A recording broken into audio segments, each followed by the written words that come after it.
Hi, I'm Deborah Samuel. And I'm Kelsey Samuel. Today we're going to be interviewing Natasha Caleel, who is the owner of Sage Society for Fitness and Wellness here in Santa Barbara. Actually, and in Ventura too. Should be a good podcast. Yeah, I can't wait. Let's get to the show. So now we have Sage Society Fitness and Wellness. I love it. Do. Oh, good for you. I love that. You know, one of the things I love is a lot of when you grow up, sometimes you'll take physical education classes here or there. You may learn proper techniques for activities, you may not. And so people kind of go through life and sometimes they get injured in the gym. And so tell us a little bit about how do you start out somebody from the very beginning who hasn't maybe seen a gym in 20 years? Absolutely. So we work with people from people who were former athletes in their past life to people that have never touched the dumbbell before.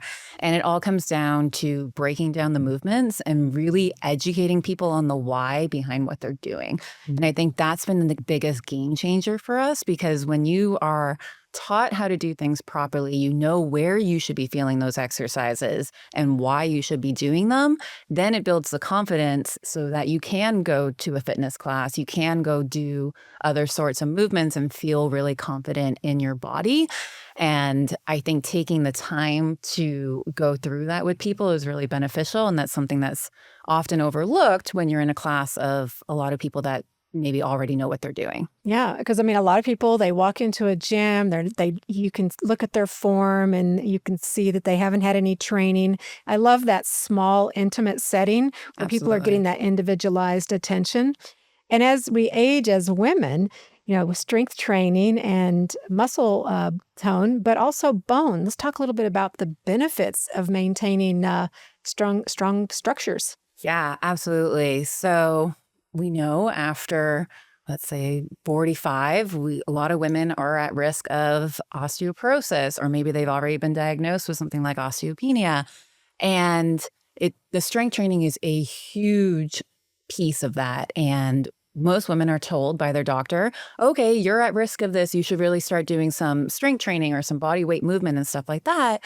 But nobody really knows where to start if that's something that they haven't done in the past. I will get women who told me well, I used to do Zumba, or I used to do this, I used to do that, but I wouldn't know what to do with a set of dumbbells. Right. And I think empowering people with the knowledge on where to start, and it doesn't have to be all going to extremes. A lot of times we're just working with people on doing body weight exercise first and getting that dialed in. So weight, just using one's body as opposed to even picking up, right, as you said, dumbbells. We don't need to come in and start lifting 100-pound barbells. Yes. No.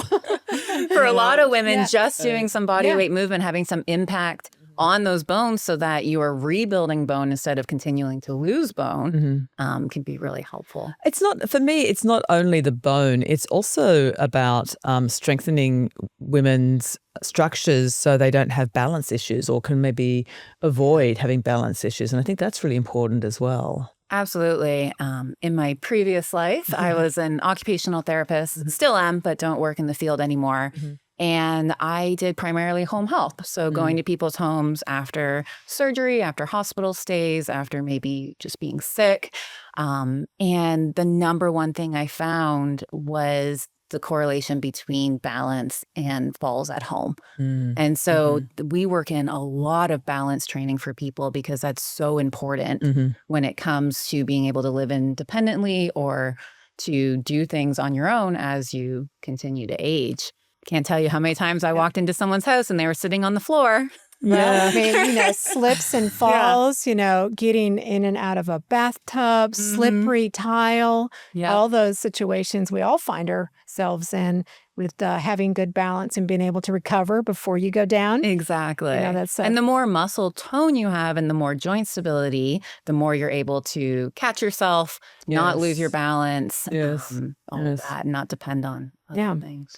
So another issue that comes up is incontinence. So, you go to the gym and you start lifting weights. It's that was a little bit embarrassing, So, how do you address that? Yeah. So pelvic floor issues are something that nobody really talked about for a long time, especially for women that had babies and never really addressed it then. Yes. I usually will get them 20, 30 years later with the same issues that they've had. And they're like, well, it's just normal. That's just how it is. Well, it is normal, but Exactly. But it doesn't have to be how it is. Exactly. And so we work a lot on the core and pelvic floor strengthening, which can be so important for women in terms of confidence, because if that's what's holding you back from wanting to go work out, or even just little things like maybe chasing after your grandchildren or going to, jump off of something, if that's what you're worried about, it's going to hold you back from doing the things that you want to do. So a lot of our programming, because we do work with postpartum women as well, carries over through all of the different pieces in life, right? All the different life stages. And We see, really helpful. here in Santa Barbara, it's a lifestyle.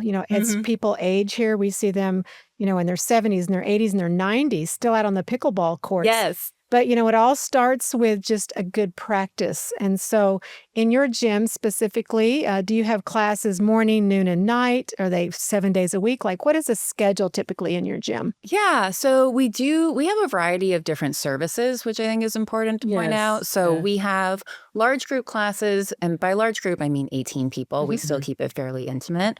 Those run all morning. So from 9 to 1. And then we also have specialty classes and semi-private training, which is really where I feel people get the most benefit, especially if they're new to strength training. So for example, like on Fridays, we have our noon beginner strength class. That's where I would encourage people to start because it's a little slower pace. We're really breaking down those movements and it's not so high energy, which I think can be really intimidating for people. Then we also have the semi-private training, which is essentially personal training, but in a small group format. So there may be 4 people there to 1 coach, and then they're each working on their own individualized workouts based on their goals, based on where they're starting and the things that they need to work on. So whether that be balance or overall conditioning or weight loss or whatever that is.